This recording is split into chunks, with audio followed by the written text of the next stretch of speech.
Fellow Nigerites, it is with utmost sense of responsibility and gratitude to Almighty Allah that I address you today on the state of affairs in Niger State.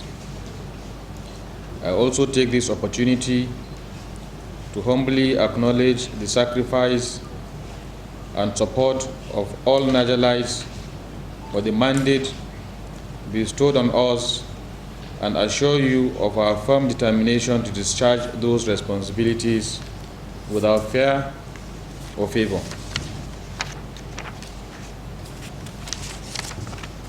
The past 100 days has been characterized by setting the right agenda towards the path of sustainable development and prosperity through fact-finding to determine our resource capacity for effective allocation to priority sectors and programs.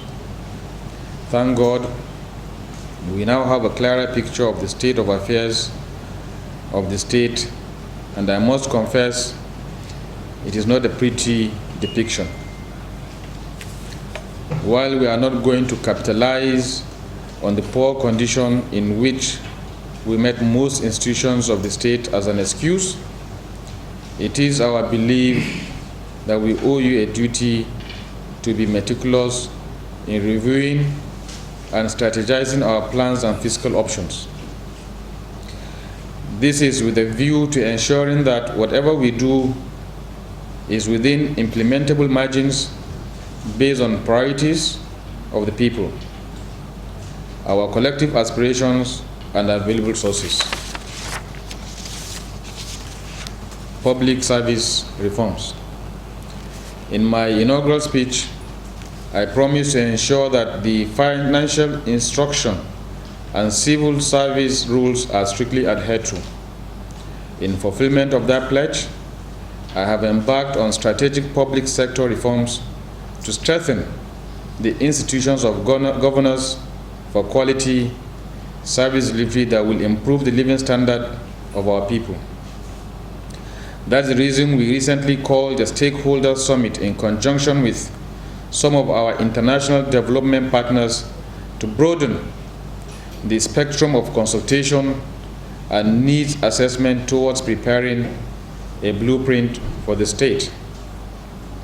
Meanwhile, through the review of the existing vision documents, agriculture, health, education, and youth empowerment have been identified as critical to our development process, even as we await the blueprint from the summit.